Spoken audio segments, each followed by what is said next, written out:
So we're going to start off with speed, which we use the letter V, and we'll get to Y in just a second. But speed is how quickly an object is moving. We don't care about its direction, so it's not a vector. And we use the average speed by dividing the total distance by the total time. So when we do that, we have a meters per second or kilometers per hour as our V average. And for our distance, we need to use meters or kilometers because those are our standard units.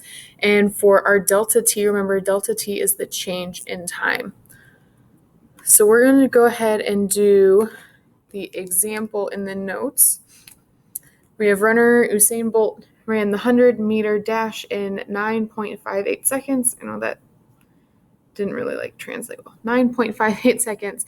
What was his average speed? So I like to highlight important information in my word problems because it makes it less complicated to look at. So then I write down the information that's given. So my distance was 100 meters. My delta T, so from start to finish, took 9.58 seconds. And we want to find the V average. That's not focused very well, is it? Nope. There it goes. Okay. So I'm going to start out by writing my equation with my variables in place.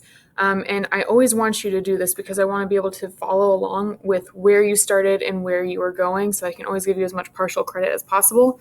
So I have my V average equals D over delta T. And then I'm going to plug in what I know.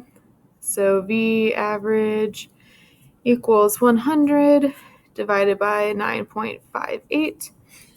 And then I'm just tap it in my calculator. I get 10.44.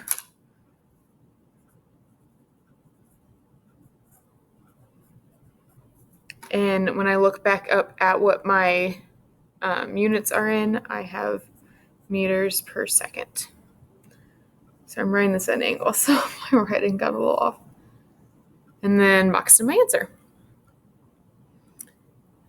So let's go back to talk now about velocity. So speed is our non-vector version and velocity is our vector version of the same idea. So velocity is the rate of change of our position, and we divide the displacement, so where you started from where you stopped, the difference in between those places, by the change in time that displacement occurred. So when direction matters, you're going to use velocity. And we're going to use the same units because speed and velocity are the same idea. One just has direction and one doesn't. So, nope, my podcasts. So this example, a plane travels 376 kilometers southeast because we have a direction. We automatically know that this is a vector. And then 5.2 hours. What is the plane's average velocity? If you have a hard time remembering which one is a vector or not, velocity is a vector. And then S doesn't wear a hat, even though it's still a V. It gets a lot easier once we start doing more of them. So we have our change in distance is 376 kilometers. Then they give us that our change in time is 5.2 hours. And we want to find our average velocity. So I'm going to start out writing my equation. So my average velocity is my delta D over delta T. And then I'm going to plug in what I know. So average velocity is 376 divided by 5.2. So 376 divided by 5.2 is, 72.31. Then I look back at my units. We're in kilometers per hour. But because it's a vector, I have to remember that I'm adding in my direction. So I'll just stick that over here. So my average velocity is 72.31 kilometers per hour, heading southeast.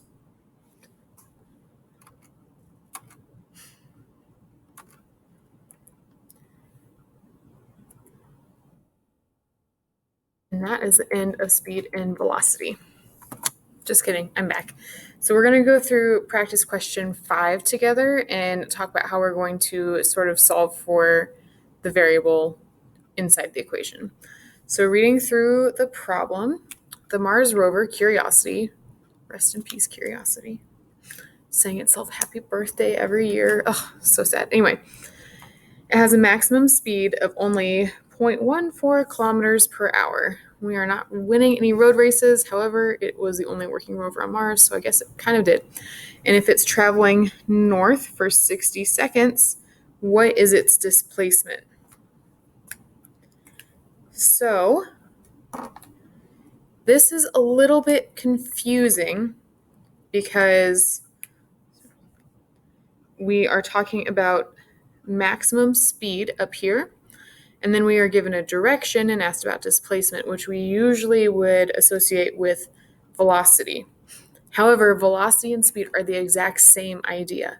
So we can use the same equation either way. We just need to make sure that we are either including a direction or not. It just wants the displacement. It doesn't necessarily say that it needs a direction. So we are going to just go ahead and use the simpler to right of the equations. And we're going to use speed equals distance, which is the same idea as displacement, over our change in time. So writing out the information they've given me, my speed is 0.14 kilometers per hour. And then we're traveling for 60 seconds. So my delta T is 60 seconds. What is the displacement? Now here's another thing that we have to consider. We can't combine seconds and hours. Which one is going to be easier for us to convert? It's going to be seconds because this is involving too many different variables. So let's go ahead and convert this into hours. So if we have 60 seconds over 1, because it's always a whole number, and then we're trying to convert it into hours. How many seconds are in an hour? 3,600. So then I'm going to calculate that out. And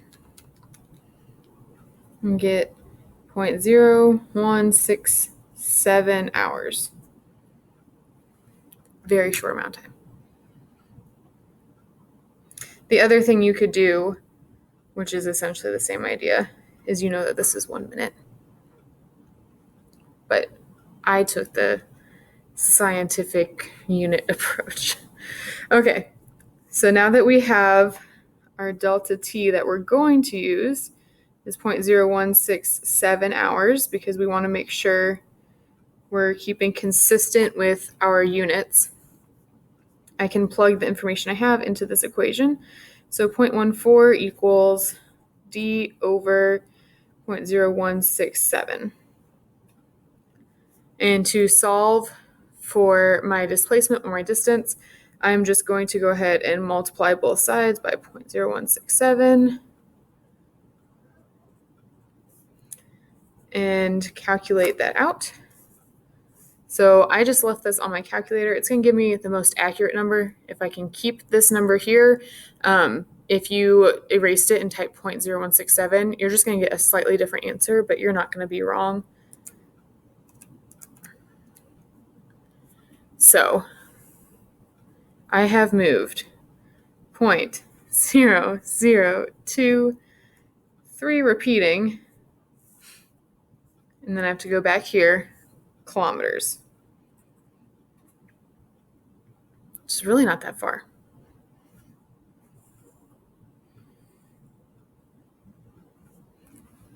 So there's my answer. If you have any more problems as you go through these practice problems, please feel free to jump on a Google Meet or we can discuss a couple of them in class.